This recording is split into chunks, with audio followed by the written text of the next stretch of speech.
इंसान के लिए हम दोषी बन जाते हैं दिल से। तो ढंग से बैठिए और जिस्म से, दिल से, जहन से और रूह से यहीं पे आ जाइए।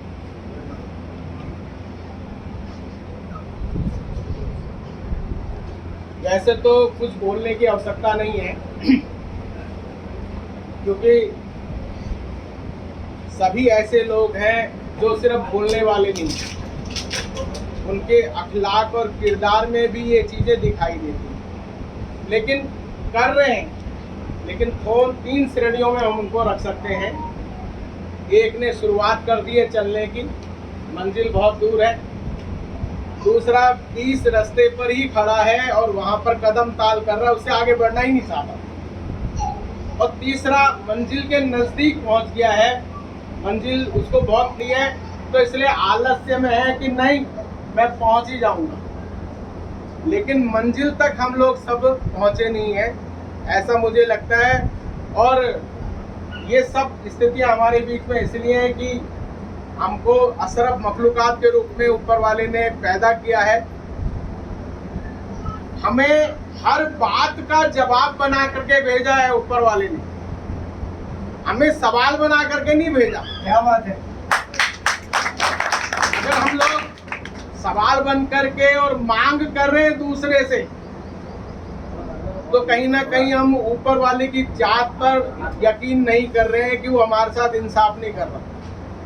हमें जरूरत पड़ रही है इस बात की कि ये व्यक्ति पिछड़ा रह गया, ये व्यक्ति अगड़ा हो गया, ये हो गया, ये अलाना हो गया, फलाना हो गया। ये करते हुए हम लोग अपने जीवन का वक्त बर्बाद कर रहे हैं। ऊपर वाले की इबादत अगर हम लोग करते हैं, उसके साथ जुड़ते हैं, तो हमारे साथ एक पूरा कारवां भी जुड़ जाता है अपने आप ही, क्योंकि हम ऊपर वाले पे यकीन कर रहे हैं। ऊपर वाले के ऊपर यकीन करने के कारण से बहुत सारी चीजें हमारी अपने आप ठीक हो जाती हैं। हमें दूसरे को भी अकीदेमंद बनाना, अपनी बात से किसी को तहस में ले आए, गुमराही में ले आए, फितरों में ले आए, बिगाड़ों में ले आए, उसको कहें भाई तू बहुत कमजोर है, तेरे को खुदा ने या ऊपर वाले ने अशरफ मखलूकात नहीं बनाया, तेरे को तो हमेशा मांगते रहना है, तेरे को हमेशा दूसरे के सामने मोहताज बन करके रहना है। क्यों रहना है? मोहताज बनकर के क्यों रहना है? दूसरे से क्यों मांगना है? अगर हम जैसे जैसे सबका उदाहरण देते हैं, मेरा यह कहना है कि भीमराव अम्बेडकर जी का भी उदाहरण हमारे बीच में आया। अनेक प्रकार की समस्याएं एक गरीब के सामने जो आती थी, वो उनके सामने भी आई, लेकिन वो गरीब वहीं रह गया। भीमराव अम्बेडकर जी इतने बड़े व्यक्ति बन गए। तो ये उदाहरण हमारे साथ में, और उनकी अहलिया मतलब उनकी पत्नी बन करके वो इस योग्य बन गई कि उनकी एक पत्नी ऐसी आई जो ब्राह्मण जाति से, किसे थी, जिसको हम अगड़ी जाति कहते हैं, उसको हम याद नहीं करते, जिसने उनके साथ में खाना बनाया होगा, पीना बनाया होगा, उनके साथ रही होगी, उस नारी को हम याद नहीं करते। उस नारी को भी हम अगर याद करेंगे, समता से और आगे अगर हम पढ़ेंगे, तो बिलाल भाई ने अभी बोला समरसता। समरसता एक जो है मंजिल है, लेकिन समता क्या है कि भाई तू आगे बढ़ गया है, तू यहीं खड़ा रहे, या पीछे आ जा, मेरे साथ खड़ा रहे, मैं आगे नहीं बढ़ पाया, तू मेरे साथ खड़ा रहे, तू भी आगे मत बढ़। तो ये भी नहीं चलेगा। ये जो विचार हैं, ये विचार ऐसे विचार हैं जो अधूरे विचार हैं। इसीलिए मैंने कहा कि कुछ लोग चल रहे हैं लेकिन रास्ते पर खड़े रह गए, मंजिल तक नहीं पहुंचे। तो मंजिल तक पहुंचना पड़ेगा, हर एक को समझना पड़ेगा। तो हम हर बात का जवाब बन करके आए। आज क्योंकि ब्लू प्रेस रोवर का एक विषय हम लोगों ने करना है, तो मैं एक बात ध्यान कराना चाहता हूँ। मैं जब भी कभी भोपाल जाता था, तो आरिफ बेग जी के घर पे ही रुकता था, और जब मैं सवेरे उठता था तो मेरे से पहले वो उठ जाते थे।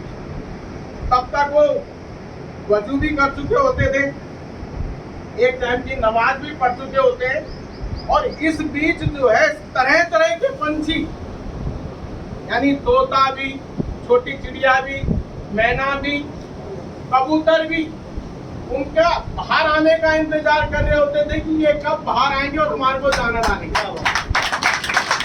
हमारे को पानी डालेंगे। और उनके घर के दूर जाओ तो हरियाली नहीं दिखाई देती थी, लेकिन उनके घर के आगे का हर बूटा, हर पेड़, कोई भी सूखा नहीं दिखाई देता था, सब फल वाले दिखाई देते थे और हरे भरे दिखाई देते थे। तो प्राणी मात्र में सद्भावना का भाव उनके मन में था। उनका हर कर्म धर्म की जय करने वाला था। अब धर्म ये नहीं, मजहब नहीं, धर्म जो है बहुत बड़ी चीज है, मजहब अलग है। हर मजहब इंसान को इंसानियत तक पहुंचाता है, इंसानियत हमारे को काबिल बनाती है दुनिया और दुनिया के बाद की दुनिया की इंसानियत तक पहुंचे। ये हिंदू मुस्लिम वाली जो बात होती है ना, ये हम लोग रास्ते की बात कर रहे हैं। जब हम मंजिल में पहुंचेंगे तो हमारे को यही बात ध्यान में आएगी, छाप तिलक सब छीन ही रहे, मुझसे नैना मिलाएंगे। ये असली है, फंसाओ किसी को भी, रास्ते तक राहगीर रखो, लेकिन मंजिल तक पहुंचाने का रास्ता दिखाओ। आप रास्ते में अटकाए रखोगे और राजनीतिक की बात करोगे, राजनीतिक में कितने भी नरेंद्र मोदी आ जाएं, कितने भी बड़े बड़े नेता आ जाएं और किसी भी राजनीतिक दल के आ जाएं, वो सिर्फ समाज के अंदर 13% तक बदलाव ला सकते हैं, नहीं 20% तक। और पास होने के लिए कितने अंक चाहिए होते हैं? मिनिमम पास होने के लिए 33%। 13% पे तो काम ही नहीं कर रहे, फेल ही होंगे। जो भी राजनीति की बात करेगा वो फेल होगा, ना खुद बदलेगा ना दुनिया को बदलने देगा, वो खुद भी गुमराही में फंसा रहेगा, वोट के चक्कर में पड़ा रहेगा। और वोट 5 साल में एक बार डाले हो तो उसी के चक्कर में लगा लालची बन करके चलता है। इसलिए 100% पर हमारे को काम करना है। किस पे काम करना है? 100% पे काम करना है, सिर्फ 20% पे हमारे को काम नहीं करना। इसलिए जो सामाजिक क्षेत्र में काम कर रहे हैं उनको गुमराह न करें राजनीतिक वाले, ये उनके ध्यान में रहे, क्योंकि ये काम बहुत बड़ा है। ये सभी राजनीतिक दलों से ऊपर है। ये प्राणियों में सद्भावना करने के लिए, ये विश्व का कल्याण करने के लिए हमारा काम है। इसलिए राजनीतिक में ना फंसे। वो हमसे लेते ही हैं, देते कुछ नहीं है। अगर कोई सुविधा भी दे रहे हैं तो हमसे टैक्स लेकर के दे रहे हैं। तुम हमारे बाप नहीं हो, हमारे खिदमतगार हो, हमारे नौकर हो। चार भाई ने और भारत देख के हमारे बोलते थे कि मेरे मुल्क के मालिक हो। मालिक हम सब लोग हैं और हमने अपना खिदमतगार चुना है।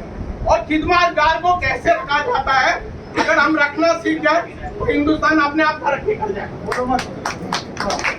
इसलिए राजनीतिक की बात नहीं। और अगर हमारे आली व्यक्ति ने कहा ये कि अपने राजनीतिक जूते बाहर उतार के आओ, अपनी अधूरी विचारधारा को वहीं छोड़ के आओ। यहाँ हम जब सर मिलाएंगे आपस में, देखो या तो हमारे को कुरान में मिल जाता है, या किसी धार्मिक ग्रंथ में मिल जाता है, या हमारे को सुन्नतों में मिल जाता है, अगर हमारे को हदीसों में मिल जाता है, बाकी सब नियमों में मिल जाता है। अगर इन 3-4 जगहों पर हमें नहीं मिलता तो ऐसे जैसे हम लोग बैठे सर जोड़ने के लिए हम लोग बैठते हैं, हमारे जड़ सर जोड़ने को विफल मत होने दो। आप लोग राजनीति की बात करते हैं, ये विफलता को ले आता है। सर जोड़ करके मुकम्मल हम हर चीज की मुकम्मल जानकारी दे पाते हैं और मुकम्मल जो है अपना आलम अमल में उन सब चीजों को ला पाते हैं। तो इसलिए अपनी छोटी छोटी चीजों को, अपनी फितनों को, अपने बिगाड़ों को हमारे बीच में लाने की जरूरत नहीं। ये इस बात का हम सब लोग ध्यान रखें। और आप सब लोग पहले से ही काम कर रहे हैं, लगे हुए। सबने एक बात बहुत अच्छी बोली है और बहुत बढ़िया तरीके से कही है। इसलिए हम अच्छाई, सच्चाई और नेकी को किस तरीके से और परिष्कृत करके आगे बढ़े और हमारे अंदर से स्वार्थ, खुदगर्जी हमारे बीच में से निकले, और ताकि हमारे इम्तिहान को हम सामूहिक रूप से इम्तिहान अपना दे सके और दुनिया में भी बेहतर तरीके से रह सके और दुनिया की बाद की दुनिया में भी हम बेहतर तरीके से अपने काम को कर सकें। इतनी बात करके मैं जय हिंद।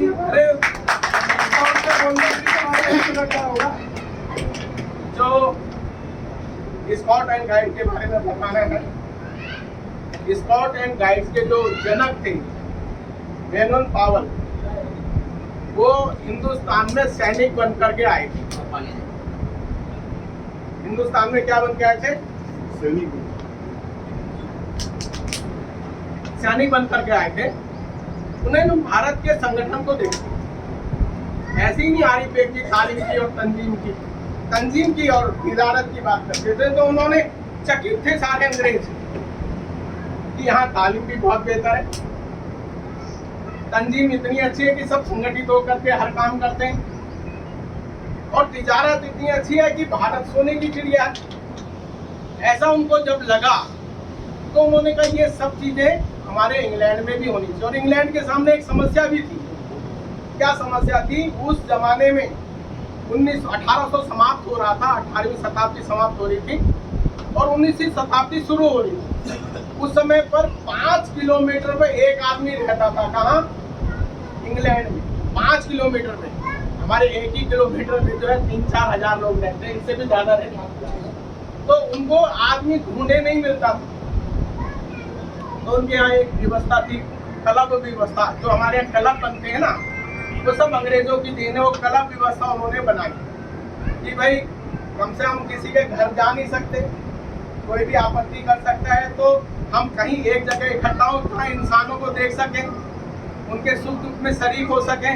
तो उन्होंने क्लब व्यवस्था बनाई। लेकिन उनके देश में कोई आक्रमण होता था तो वो 5 किलोमीटर अंदर आ गया तो पता भी नहीं लगता था कि वो देश पर आक्रमण हो गया है, कोई गड़बड़ हो गई है, कुछ हो गया, ये पता नहीं लगता था एक दूसरे को। तो उन्होंने अधिक से अधिक इंसानों को आंख नाक कान के रूप में इस्तेमाल करना शुरू। किस रूप में इस्तेमाल करना शुरू करा? आंख नाक कान के। तो बच्चों को भी उन्होंने ट्रेनिंग देनी शुरू की। इस तरह से उन्होंने ट्रेनिंग देनी शुरू करी और उसको उन्होंने, जो लड़का था उसको स्काउट कहना शुरू करा। क्या कहना शुरू करा? स्काउट। और जो लड़की थी उसको गाइड्स कहना शुरू करा। और उनको सैनिक शिक्षा भी देनी शुरू करी। इसलिए देनी शुरू करी कि बचपन से ही सैनिक बनेंगे, अनुशासन जीवन में रहेगा और अच्छे नागरिक बन सकेंगे। एक अच्छे उनको अधिकारों की चिंता नहीं होती कि अधिकार मिल रहे, अधिकार। वो कर्तव्य करने में विश्वास रखते थे। जिस दिन हिंदुस्तानी कर्तव्य करने में विश्वास रखेगा, हिंदुस्तान दोबारा से सोने का शेर बन जाएगा। कर्तव्य में विश्वास करना चाहिए, अधिकार नहीं। अधिकार के लिए तो हाथ फैला मांगोगे, अरे दे दो, महत्वपूर्ण बोलो। कर्तव्य करना शुरू करो और कर्तव्यों को पूरी करने के लिए ही अधिकार किसी को दिए जाते हैं। ठीक है ना? अधिकार करें, अधिकारों को की बात तब करें हम कर्तव्य निभाएंगे। तो उन्होंने जो है ये व्यवस्था बनाई और स्काउट्स एंड गाइड्स। लेकिन उनके अंदर एक नस्लवाद, उन्होंने पूरे विश्व को 2 भागों में बांटा हुआ। एक भाग जो राज करेगा, एक भाग कौन सा? जो राज करेगा। दूसरा भाग कौन? जिन पर राज करना है। उपनिवेश, भारत भी उपनिवेश था।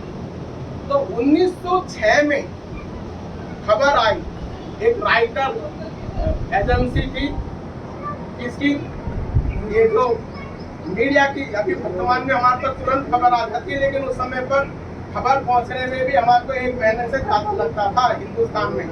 तो राइटर ने एक खबर भेजी कि एक संगठन ऐसा ब्रिटिश स्काउट्स एंड गाइड्स बना है। क्या बना है? ब्रिटिश स्काउट्स एंड गाइड्स बना है। तो उस समय पर महामदन, ये रतन, अपने जो भारत रत्न है महामना मदन मोहन मालवीय जी, एक अंग्रेजी अखबार चलाते थे, जो अखबार था जयपुर के महाराजा का, हिंदुस्तान के नाम से। तो उनके पास में अंग्रेजी बहुत अच्छी थी अपने मदन मोहन मालवीय जी की, महामना जी की।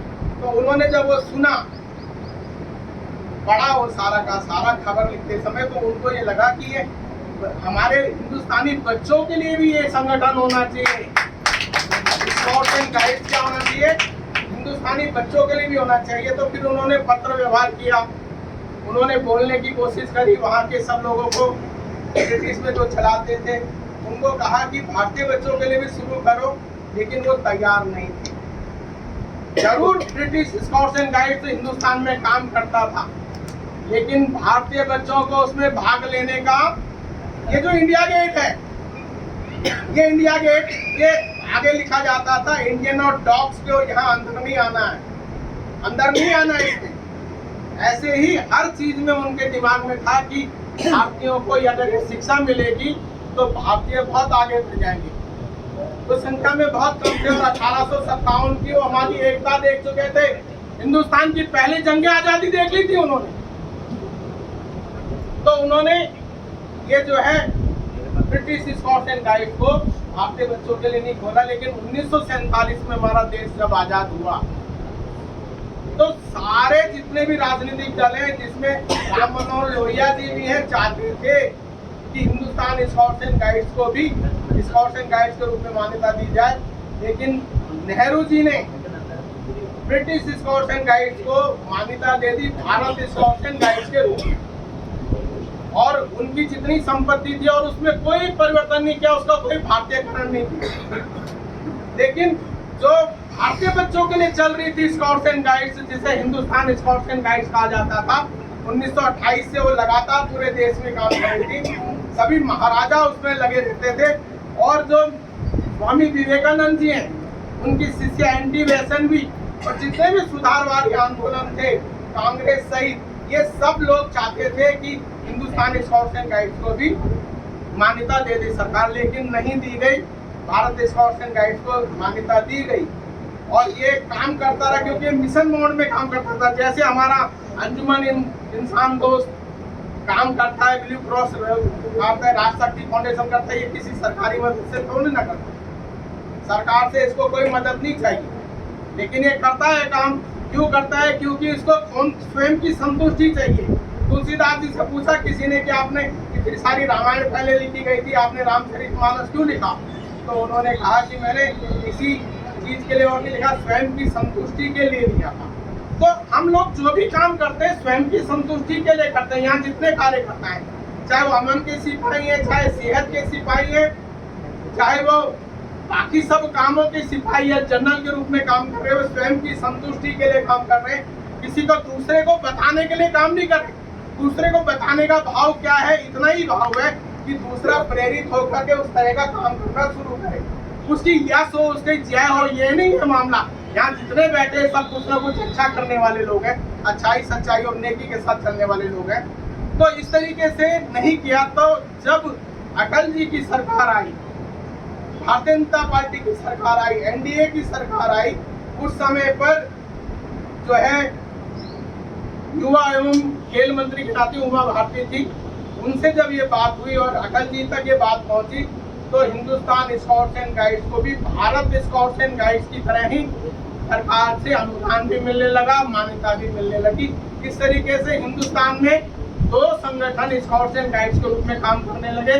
एक भारत स्काउट्स एंड गाइड्स जो ब्रिटिश स्काउट्स एंड गाइड्स से बना हुआ था, जिसने स्काउट्स एंड गाइड्स का कोई भारतीयकरण नहीं किया, और हिंदुस्तान स्काउट्स एंड गाइड्स जो भारतीय बच्चों के लिए था, जिन्होंने भारतीयता के लिए अपने काम को बढ़ाया था। ऐसे दो संगठन। और अब जो सरकार है, इस सरकार ने नियम बनाया है कि हर स्कूल में 4 संगठनों में से कोई एक संगठन जरूर होना चाहिए। या तो वहाँ सिविल डिफेंस हो स्कूल में, या फिर एनसीसी हो, या फिर एनएसएस हो, या फिर स्काउट्स एंड गाइड्स हो। तो स्काउट्स एंड गाइड्स में भारत स्काउट्स एंड गाइड्स और हिंदुस्तान स्काउट्स एंड गाइड्स, ताकि हमारे बच्चे के अंदर अनुशासन आए, वो एक अच्छा और सच्चा नागरिक बन सके, वो रास्ते में ना खड़ा रहे, अधूरे विचार के साथ ना खड़ा रहे, मंजिल तक पहुंचे और दुनिया को मंजिल तक पहुंचाए, वसुधैव कुटुंबकम का भाव ला सके।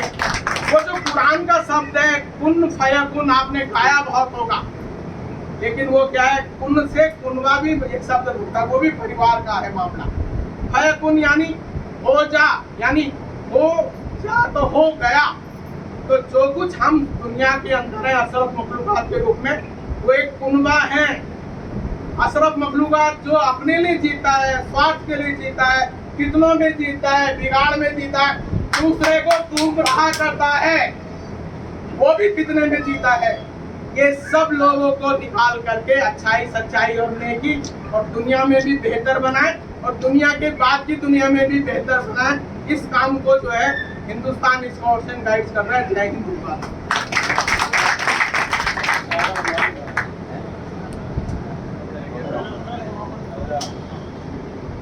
अभी हमारे बीच में सेवा का काम कर रहे हैं। 3 आदमियों को मैं खड़ा कर रहा हूँ।